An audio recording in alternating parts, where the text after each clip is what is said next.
So nice to be back after 1 month ng ating mga in-house gathering. It's so nice to be here again sa ating 10 Connect. Sabihin mo naman dyan sa katabi mo, sobrang na-miss kita. Sabihin mo naman sa kabilang katabi mo, sobrang saya ko naman na nandito ka. Praise be to God. Alam niyo po, kanina, habang nagpe-pray ko yung mga A-group leaders ko dun sa likodan, sabi ko po sa kanila, I'm so excited. Alam ko kung may bagyuhan ko ngayon, wala ka sa kabagat. Pero salamat sa Diyos kasi nandito ka at hindi ka nagpatinag. Alam ko po ang tawag sa atin ay salt and light of the world. At alam niyo po yung mga asin, kapag po nababasa ay natutunaw. Pero nag-recite ka ngayong gabi na nandito ka, kaya pala baka mo na wala sa Panginoon. Pag-uusapan natin ngayon today is all about standing on God's promises. Alam niyo po yung professional, the beauty of God's promise of the Lord is found in His Word. Kapag pinag-usapan natin ang promises ng Panginoon, ang promises po ng Panginoon ay makikita, matatagpuan po sa kanyang salita po at sa Biblia. Everybody naman po, Sir Paolo.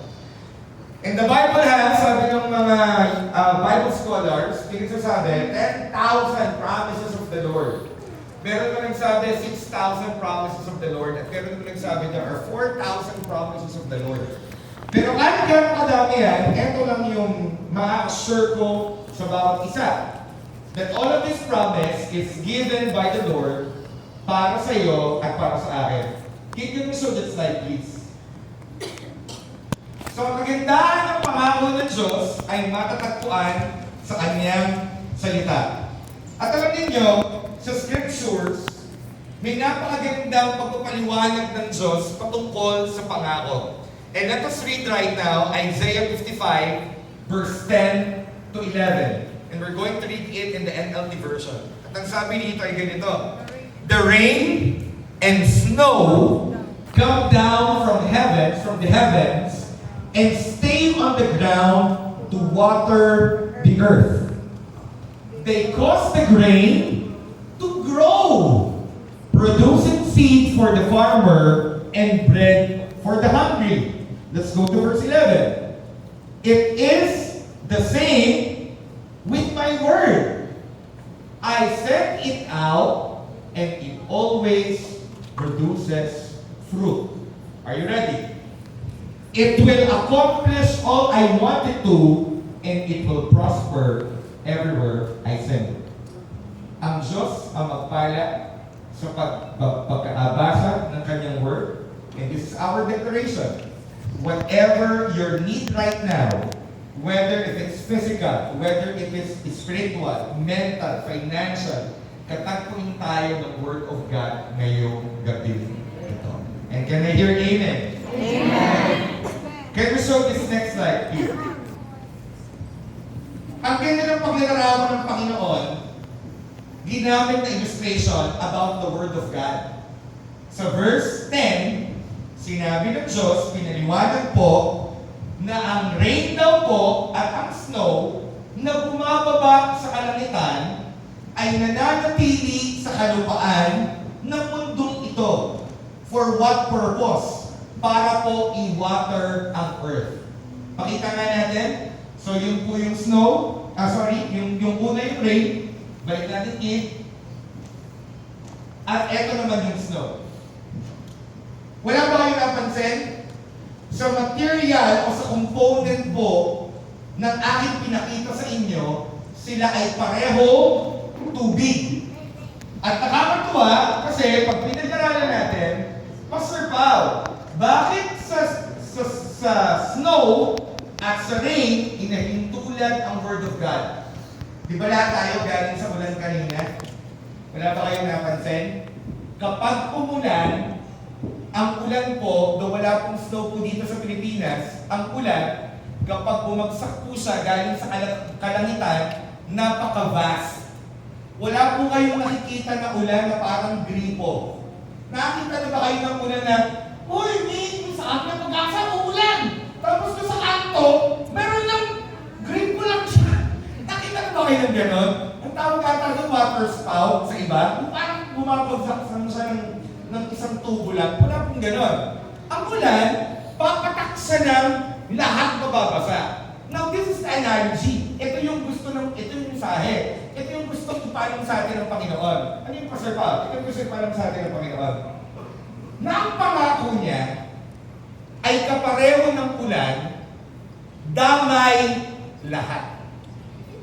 Pag umulan, basa lahat. Pag umulan, it can cause flooding. Ibig sabihin po, pag flooding na, sobrang saturated na ng water ang lupa, and the soil cannot contain anymore the weight of the water. That's the reason you have flooding. Amen po ba? Kaya naman sa bakura natin, ang lakas-lakas ng ulan, na nakuha na ng lupa or na-absorb na ng lupa yung kaya niya ng tanggapin tubig. Kaya pa nangyayari sa kanya, sa Batangas, sa Anaw na po siya. Anong relevance ng Pastor Paul? Ito ang magandaan sa Word of God. Kapag may pangako ng Diyos na binigay sa atin, it covers all aspects. Sabihin mo sa dalawang katabi mo, left and right. All. Sabihin mo sa kabila, all. Everybody know Pastor Paul? It covers all aspects of your life. And if you have one single promise of God, may isa ka lang pangako ng Diyos na tatayuan mo at paniniwalaan mo para sa akin nga ito ang mangyayari. It will saturate all aspect of your life. And you know what's good about the Word of God? The Word of God is not only for our spiritual, it is also for our physical. Sabihin mo na lahat ng aspeto ng buhay mo. May it be for your career, may it be for your finances, may it be for relationship, may it be for your mental health. All of these are aspects at gaya ng ulan kung paano siya'y bumababa sa kalangitan at sinasaturate ang lahat na walang naiiwan. It's the same thing with the Word of God. Pwede ba sabihin mo ngayon sa iyong katabi, yung promise ni Lord, para sa iyo. Ngayon, tingnan natin ngayon ito. Ipakita nga natin yung dissection ng Word. At alam nyo, matutuwa kayo sa lahat ng mga naka-green highlight. Kasi, pag binasa niyo po ang Word of God, yung professional, pag nagbabasa tayo ng Word of God, kailangan po makuha natin yung meat ng pangako. Kasi kahit itong Isaiah 55 verse 10 to 11 ay promise sa atin ng Panginoon. Amen po ba? Makiki-amen naman po. Amen. Now, pakikita lang natin ang mabilis bago tayo pumunta dun sa purpose. Tulad ng Word of God sa rain and snow. Pagbaba natin dun sa verse, ang purpose ng rain and snow, mag-stay sa ground to water the earth. Doon kay Pastor Paulo, ang ground dyan ay tayo. Ang ground dyan ay ikaw at ako. Kasi kapag walang Word of God, dry tayo. At alam mo po, kapag dry, kahit anong ilagay mo, namamatay. Kahit anong itanim mo, basta dry, hindi nabubuhay. At kapag dry, at hindi po siya stable, okay, nagbibitak-bitak. And sa buhay natin, maaaring may mga areas ng buhay natin, bitak-bitak. Destroy. So what are we going to do? We will go right now to the Lord and receive His Word because the Word of God is intended by the Lord for you na iyong tanggapin. Alam mo, this is my prayer for tonight. That we will have a different look about the Word of God. Baba pa tayo. They cause the grain, they cause the grain to grow. Kapatid, lahat ng matatanim sa'yo na pangako ng Diyos, kinakailangan siya pong yumabong. Baba pa tayo. Producing seed for the farmer and bread for the hungry. Yung Word of God, meron laging siyang end result, tangible result. Wala ba kayo napansin? Ang ginamit dito, seed for the farmer, bread for the hungry. Pag sinabi po dito bread for the hungry, dinedescribe ang Word of God na nagpapakain ng ating soul. May kakulangan tayo, pinapakain tayo, naging stable tayo through the Word of God. Now, this is interesting. Let's go to the next verse bago tayo pumunta dun sa purpose. Sabi, inahiling tulad ng Panginoon, it is the same with my word. So kung paano ang ulan at ang snow na nananatili sa ground, na nagdidilig ng kalupaan, na tayo, ay kapareho ng salita ng Diyos. It is the same with my word. I send it out. Binibigay ng Diyos sa atin. Ipinapadala sa atin. Ibinibigay kay Carlo, ibinibigay kay Limuel, ibinibigay kay James, ibinibigay kay Myla. Lahat sa atin pinapadala. At ito yung maganda. It always produces fruit. Alam mo, mind-blowing. Kasi lahat pa rin ang tatanggapin natin dito promises ng Panginoon na paniniwalaan natin, tangibly, makikita mo yung manifestation sa iyong buhay. At sabihin mo sa dalawang katabi mo, mangyayari sa atin yun. Mangyayari sa atin yun. Pagpunta sa baba, it will accomplish all I wanted to. Alam niyo, si Lord pag nagbigay ng word, hindi lang pang-alok. Alam niyo po yung pang-alok? Ang pang-alok ay ito, umiiyak ka. Pinapamper ka. Parang tanda ko po dati, inaalok ako, hindi ako sinama sa birthday yan, ako'y bata. Eh, okay lang yun, dadala na lamang yung look bag. At saka yung pang-alok na ganito, yung pagpasko, sino nakaranas nun? Anak, ako muna yung magtatalo. Ano yun? O sige, nanay. Pero alam mo yun, nung bibili ka na ng laruan, Nay, naalala ko, bibili ako ng ina ko nga pala ng pera. O yun, no?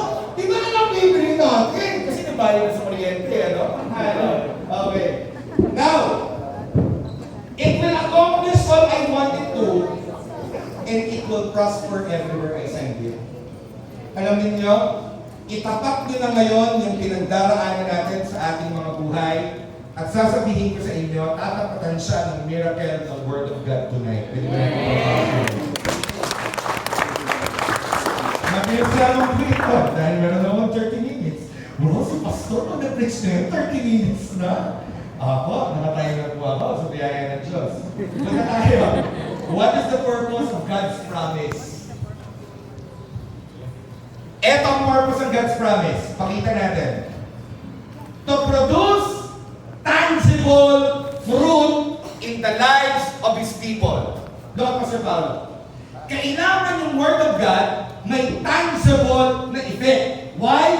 Because our God provides a tangible solution to our problem. Maranasan natin ngayon ang pagkilos sa Word of God na ganito po ang nangyayari. Tayo lahat, nakikita natin yung epekto ng Word of God sa ating physical realm. Amen po ba? Amen. Kayo po ba yung nilalamig? Oo, masarap nilalamig eh, no? Sarap na lamig na yun. Okay. Tuloy natin. Ano yung tangible fruit na ito? Number 1, pakita natin. Fruit in our character. Yung internal transformation. Ang unang fruit po niyan, pakita natin yung verse, Isaiah 55, 10-11. It is the same with my word. I send it out, and it always produces fruit. Pastor Carlo, you need to understand right now the words. It always.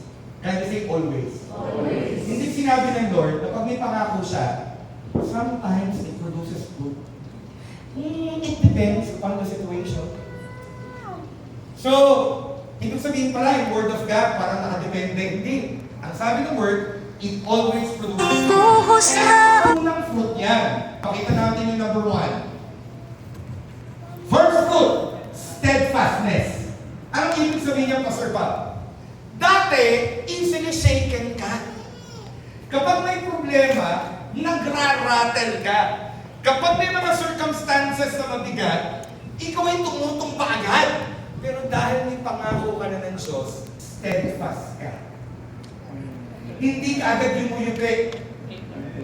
Hindi yung naputulan ka na ng internet o ng ilaw. Parang grabe na yung awa mo sa sarili mo. Parang hindi ka magkamayaw. Ano mo yun? Steadfast ka. Nagsabi na may retrenchment sa kumpanya. Ano ibig sabihin po nun? Hindi po refreshment ha? Retrenchment. Mag-aalis ang empleyado. Pero hindi ka ngayon takot-takot. Bakit? Kasi alam mo, kahit mag-alis sa empleyado, ang employer mo, ang Panginoon. And He's your provider. At saan mo nakuha yan? Sa promises ng Panginoon. So yung first fruit, steadfast ka. Second fruit.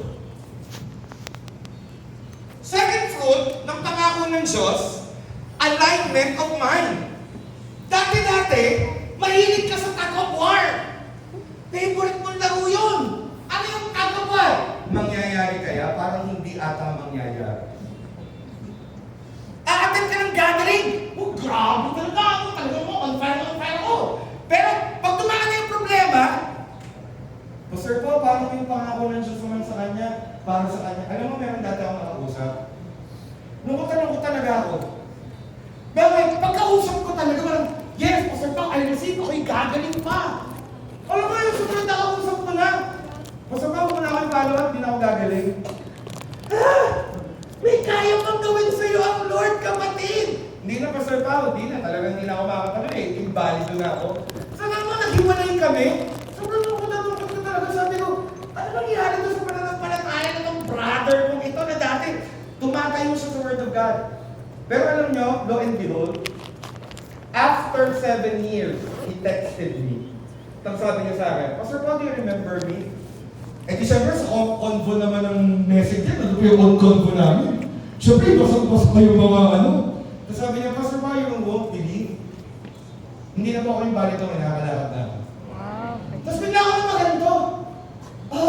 Yung word ng Lord na binigay sa kanya, kahit nagkaling-uli ko yung buhay niya, tinupad pala ng Diyos. Pwede ba natin ito ang masisipo? Kasi hindi ka na nakakapaglabanan, hindi ka na nakikipaglabanan kung gagawin ng Diyos.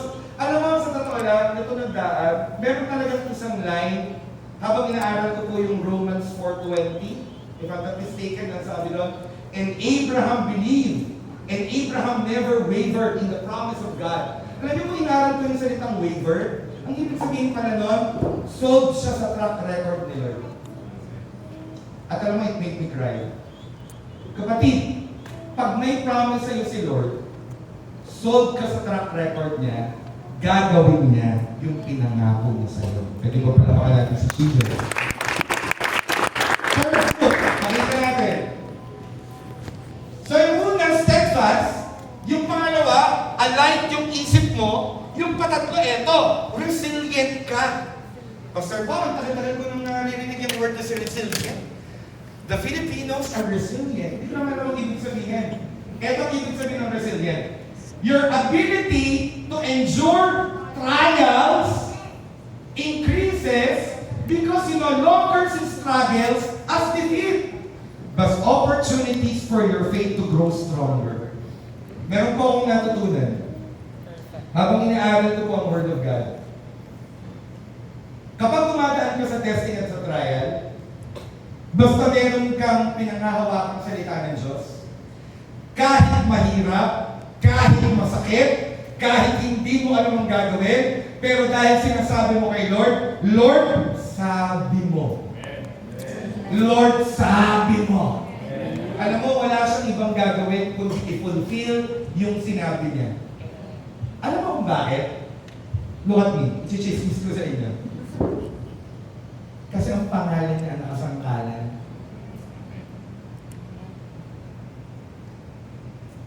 Yung pangalan ni Lord ang nakasangkalan. Kaya yung pangalan niya nakasangkalan, track record niya ang nakasangkalan, gagawin niya yung sinabi niya. Sabi mo sa dalawang katabi mo, sure kang gagawin ni Lord yung promise.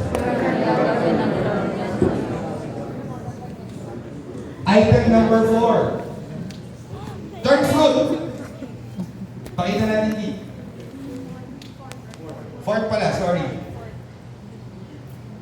Fourth. Hanggang 3 lang pala siya. Wala sa atin yung 4. Number 4, rest. You experience a release from the need to control every outcome, replacing anxiety with rest. Alam mo, I learned it the hard way. Part ng April, second week of April, May, June, yan ata yung dinaanan namin ni Ate Ruthie na talaga namang defining championship match ng aming buhay. Na talagang tinuruan kami ng Panginoon na mag-depend sa kanyang salita. Alam niyo, may mga times, ang pahinga na lamang ng isip natin ay yung paniniwala na, Lord, may binigay kang pangako, gagawin mo to, kahit hindi ko na alam kung paano. And you know what? Kailangan natin matutunan this truth. We don't have the control of everything. You know what? The more you control life, pwede ko natin promote sila. Yes! So, alam mo bakit? I tried it. I try to control everything about my family. I try to control everything about my ministry, try to control everything about the business.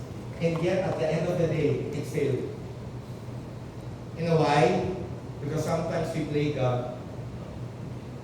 And I learned it the hard way. Kaya po sinasabi ko sa inyo yung pahinga, naranasan po natin yan ng Panginoon. Alam mo yung problema ka, no? Tutulog ka, na kaya mong matulog kasi namuy-muy ka sa Panginoon. Ano yung muy-muy? Batanggay ng term, ano? Kami ni Ate Ruthie po, nakaranas po kami. Dumadaan kami sa grabe pong challenges from the month of April, May, June. Okay, salamat po sa July. Biyaya ng Panginoon. Alam niyo po, nakaranas po kami 3 times a day or 4 times a day. We will pray unto the Lord and we just cry out to God. Sabi mo sa katabi mo, bibigyan ka ng kapahingahan ng Diyos. So those are the purposes.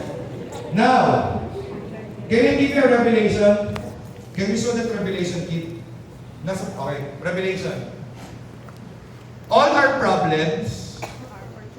problems are opportunities to see His power, reliability, and grace in action, which in turn deepens our faith and trust in Him. Look at Pastor Paul.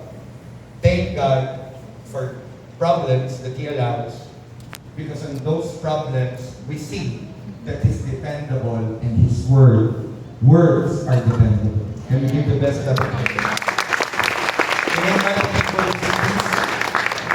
Ang bilis. Ang bilis Ang nakakain mo, Pastor Paul! Can I invite the keyboardist, please? Josiah, nasaan ka? Josiah! Now, nakita na natin ngayon yung epekto sa character. Ano naman ito ang epekto sa labas ng character? Can you show it, kid? Fruit in our circumstances. So yung Word of God, hindi lamang pang character, pati pang circumstances. Pakita natin yung number 1. First fruit, provision. Pag may pangako ka, may provision ka. Alam niyo po, dati, may binabayaran po kami ng lupa. Binigay sa amin si Lord the verse. Pangako ang Diyos. Psalm 16 verse 5 to 6. Alam niyo po nung time na yun, etong verse na ito, lagi namin kino-quote sa Panginoon. Lagi namin talagang kino-quote. Ito yung binigay sa amin ng pangako ng Diyos. Psalm 16 verse 5 to 6. Lord, You alone are my inheritance, my cup of blessing. You guard all that is mine. The land, verse 16, the land that you have given me is a pleasant land, what a wonderful inheritance. Lagi namin itong kinuha na pinag-pray. Okay. Meron akong account sa Bank of Commerce. Ang nakakaalam lang nun, ako at si Ate Ruthie. Eh, di babayaran kami na lupa. Eh, kami naman po, siyempre kami walking by faith. Eh di tapos, di babayaran kami. Yung babayaran namin yun, parang that time, 55,000, 45,000. Eh di eto ngayon, Code kami ng code itong pangakong to. Tapos every morning, Lord, sabi mo, Lord, sabi mo, Lord, sabi mo. Eto na magbabayaran ka. Sabi ko kay Tiruti, mahal, ang naaalala ko, meron pa tayong 5,000 doon sa Bank of Commerce, withdrawin mo. Ang ating isasama doon sa pambayad. Si Ate Ruti ngayon, bumaba ng kotse, nag-withdraw kami dyan sa Mitsay na Bank. E di syempre, ito po yung senaryo. Kami lang dalawa dun sa kotse. Okay? Bumaba po siya. Pagbaba po doon ng kotse, tumakbo si Ate Ruti ng mabilis. Pumasok sa kotse. Tapos, tumingin siya sa kaliwat kanan. Sabi ko, huy, tayo nagdalawahan dito. Bakit? May nangyari. Ha? Nagkamera. Ha? Ay, mong sabihin. Yung 5,000, naging dalagan. Part hindi ba, 3,000 pala yung nandun. Sabi ko, yung 3,000, yung 5,000. Hindi. Bakit? Nagkaroon ng pera, nagkaroon ng 40,000. 40,000, kaya magkano? Kailangan natin dinibayar ng 40, pero magkano naman sa bangko? 47,000! Sabi ko, ha? Eh, all the while yung time na yun, yun ang ginagamit namin na verse. O, sandali lang ha. Hindi ko sinabi sa inyo. Ay, wow! Pupunta ako! Pastor! Ay, hindi ko ganun. May personal word sa amin si Lord. Okay? Kailangan kanyahan niya ng word. Kailangan, hindi yung, ay, kukunin ko din yun. Ay, sabi ni Lord, sa pangako ni Pastor, tapos kukunin ko po na ganyan, okay? Hindi po ganun yan. Okay. Kanya-kanyang bukal at pangako ng Diyos. Pwede ba natin ko kasi?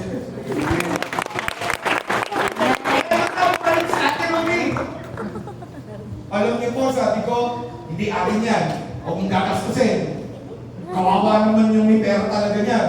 Sabi ni Ate Ruti, sa bangko ako nagtrabaho. Pag yan ay sa hapon na clear, atin yan.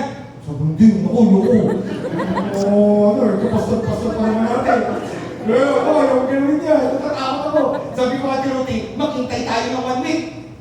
Sabi ni Ate Ruti, o sige, tigabangko ako.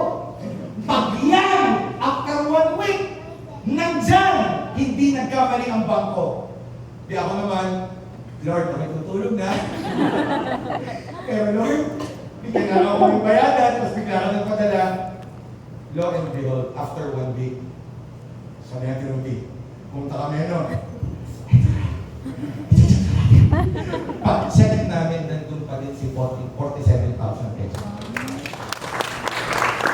Ano na ginawa namin? Withdraw namin, nakapag-buy kami ng lupa, nakapagbigay pa kami ng tithes and offering namin sa Panginoon. Now, look at me. Siyempre pa natin sa Sheila. Natin ba ang mga natin? Wala ang keyboardist. Can I call the guitarist, please? At kung wala pang guitarist, can I call the tambourist, please? Pag wala pa yun, then I call you all of you who have hands. And you will clap to the Lord. Okay. Kapatid, pag may word of God ka, pwede mong asahan yun for your provision.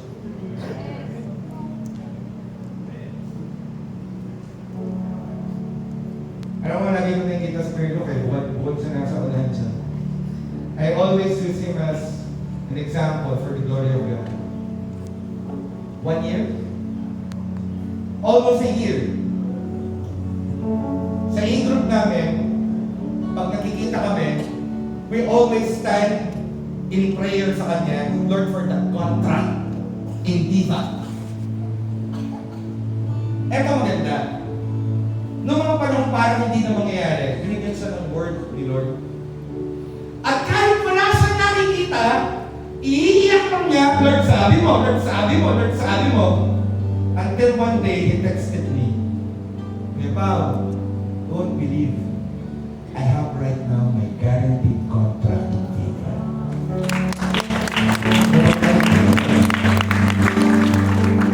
If God can do it for him, God can do it for us. Kaya ito, hindi ko nilang sabihin. Pwede ba, tapikin, hindi naman yung tapik naman ng emosyon. Yung totoo, yung galing natin. Sabi mo sa katabi mo, God will provide for you. God will provide for you. Pakita natin yung next. Number 2. Kid, number 2. Hindi pa yan, hindi. Balikan, balikan. Diyan. Sunod pa. Okay, second fruit. Direction and wisdom. Yung Word of God, pag pinanghawakan mo, you will receive the tangible fruit of wisdom and direction. His Word acts as a lamp to our feet, providing the clarity needed to make decisions that honor Him and keep us on the path He has prepared. Pakita natin yung verse. Psalm 119, verse 105. Your word is a lamp and God is a lamp to guide my feet and a light for my path. Nasaan, okay. Si Pastor Paulo po, ang trabaho ko po, creatives. So, biyaya po ng Panginoon, salamat sa lahat ng Christian na nakidya. Yay! Naka 1.6 million views na po tayo. Yung page natin sa unang dalawa lang na likers. Ngayon po ay 32,000 followers. Glory to God. Ang ginagawa namin by faith, parang MMFF, December the first episode tayo ng Akidya.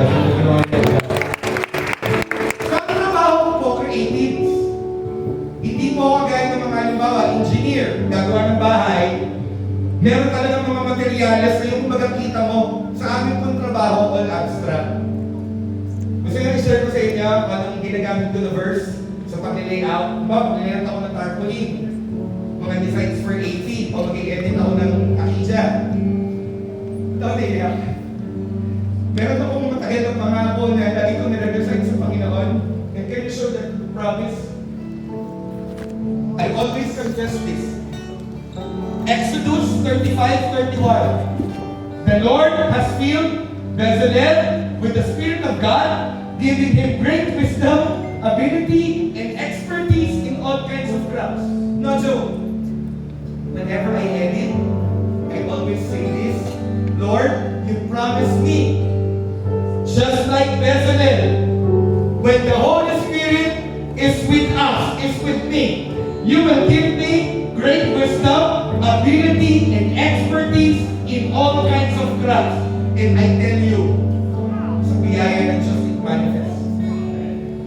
So I tell you right now, go to your upper room and tell God, Lord, what's your promise? Because all of us here may individual na pangako ang Diyos. Pwede ba tayo tumayo? And last but not the least, the third fruit, the glory outcome. Anong ibig sabihin niya, Pastor Pao? The most important proof of God's power is often when He solves a problem. Sino may problema? Taas ang kamay. Taas ang kamay. Sino ang gusto masolusyonan ang problema niya? Salamat. He solves a problem that seems impossible. Showing everyone around you that is reliable.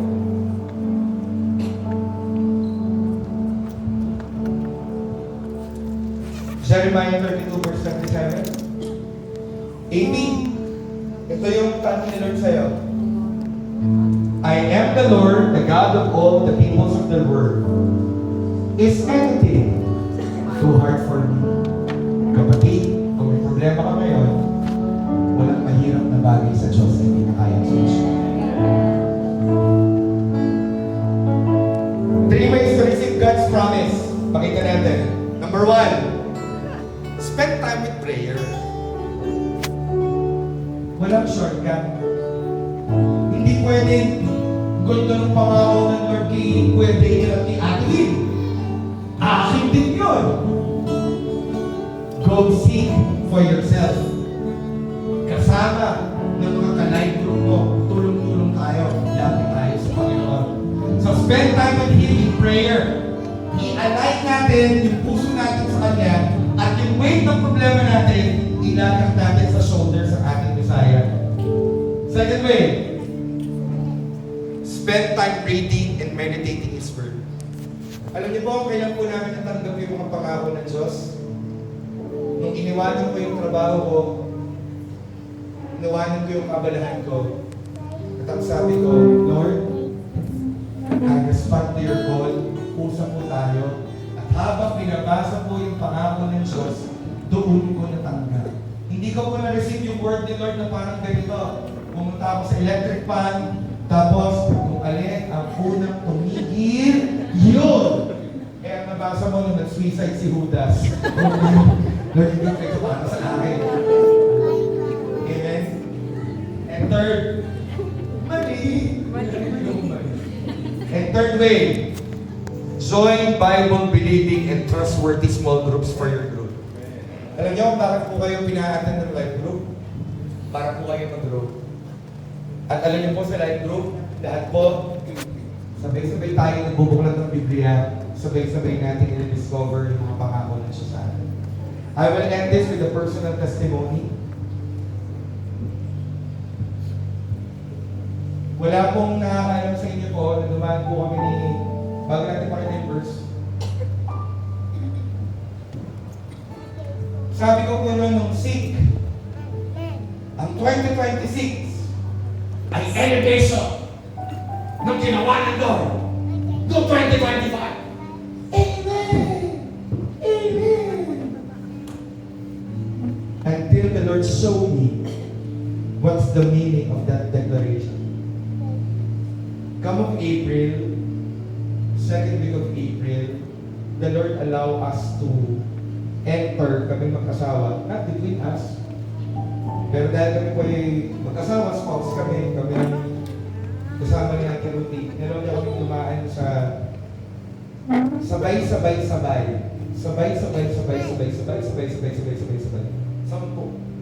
sabay-sabay mga problema. Problem sa aking family, problem sa family ni Ate Ruthie, problem sa ministry, sa AP, problem with relationships, problem with business, problem with our relationship with Caitlin. And all of these, sabay-sabay in 1 quarter. So all the while, kala namin, sailing pa, pasok ngayon ng May, April, May, the problem gets worse. And nobody in the church knew. Ginawa lang namin ng Ate Ruthie. On all of those times, the Lord taught us to pray and kneel. Pray, kneel, cry out. And that's the time we became closer more to the Word. Things become heavier and heavier. A lot of things are happening, and a lot of these are simultaneous. Yet people on the outside, whenever we see, they will tell, oh, Pastor Paolo, we're so blessed. Oh, Pastor Paolo, we're so blessed in Ate Ruthie. And we still show up in each gathering. We still pastor. We still handle A-group. We still handle prayer meetings. I still stand. Come of May becomes harder and harder and harder and harder. Peak ng May, we saw our knees crying already and telling to God, Lord,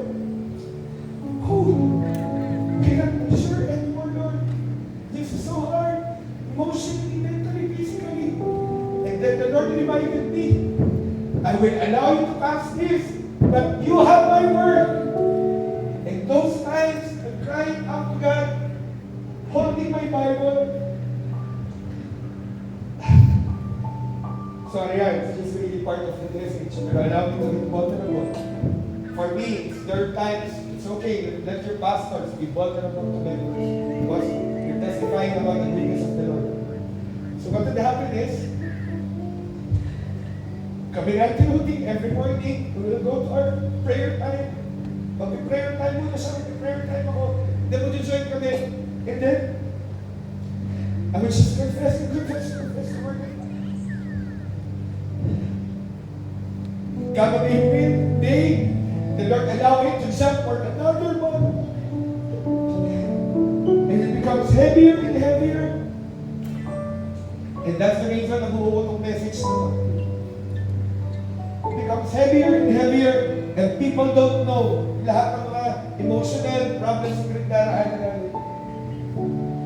And there came a time, the Lord gave us this verse. Can you show this verse? Sabi ng Lord sa Isaiah 25 verse 7, there He will remove the cloud of gloom, the shadow of death that hangs over the earth. Verse 8, He will swallow up death forever. The sovereign Lord will wipe out all tears. He will remove forever all insults and mockery against His land and the people the Lord has spoken. And you know what happened? I just stand in this promise. At alam niyo po, there are times we will just be confessing the Word of God, confessing it. At sabi ko sa Panginoon, Lord, if I need to start again from zero, it's okay, Lord. Basta I have your Word. And you know what the Lord did? Start healing. Heal my family, the relationship with my family. Yung away namin mga magkakapatid, away ng aming kuya, heal ng Lord. Yung family ni Ate Rudy, relationship namin sa buong family, magkakapatid, kina mami, lahat, hinil ng Panginoon. And when it comes to the ministry, I cry out to the Lord and I told God, Lord, if we're going to start again from scratch, it's okay, Lord. Basta Lord, magsisimula ako, kasama ka. And we see the Lord right now moving. And the Lord also started healing important relationships that matters to us. These are relationships to friends. The Lord started with healing also. And the Lord is not yet done. Pero ito yung natutunan ko, church. Ginawa ng Diyos yung pangako niya. Can we give the Lord the praise?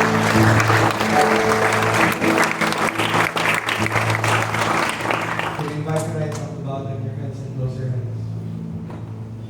And whatever problems that you have, whatever challenges,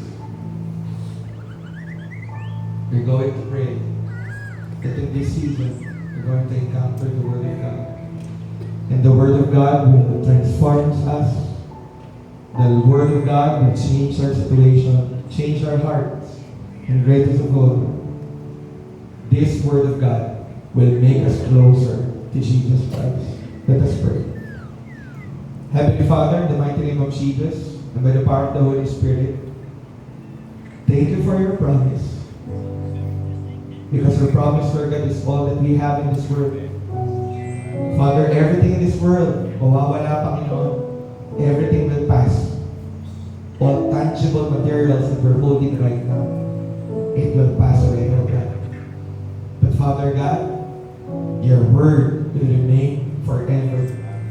And thank you, Lord God, because in each time that we pray in our upper room, each time that we open our Bibles, Father God, you're going to show us your word.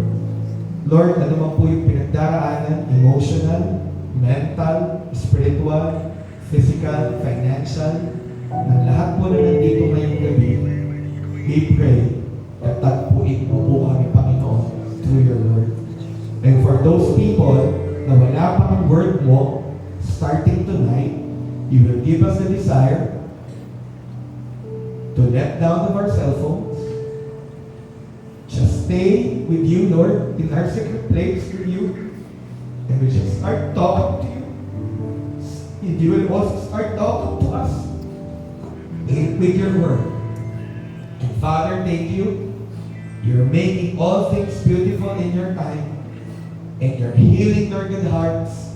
You're providing for our needs, and you're working miracles upon miracles in our life. Dalangin ko lahat ng may kabigatan ngayon, katagpuin ng iyong salita, at matutunan namin tumalupad sa iyong salita. Kaya mo din po, Lord God, uuhawin mong bawat isa, ang bawat isa, Panginoon, Lord God, in Jesus' name, ay lalago sa iyo. At kami, Panginoon, Lord God, ay matatransform bilang disciples ni Jesus Christ. Thank you, Father. We honor you and we bless you, Lord God. We give you praise, Lord, and we give you glory. In Jesus' name, this we pray. Everybody say, Amen.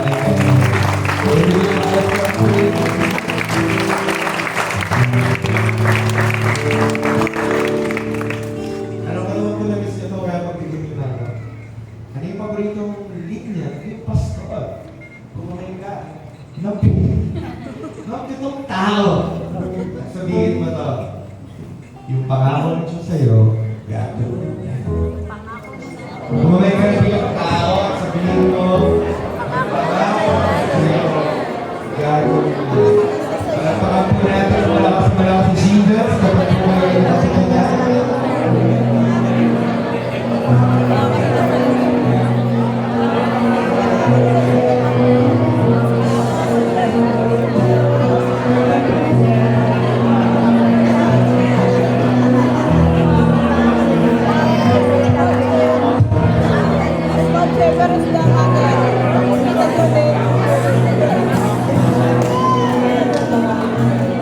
At guys, kung nakapito ka na, pumalakpak ka sa Diyos na magpupulapin na magaganda niyang pangako sa'yo. Come on, let's do it.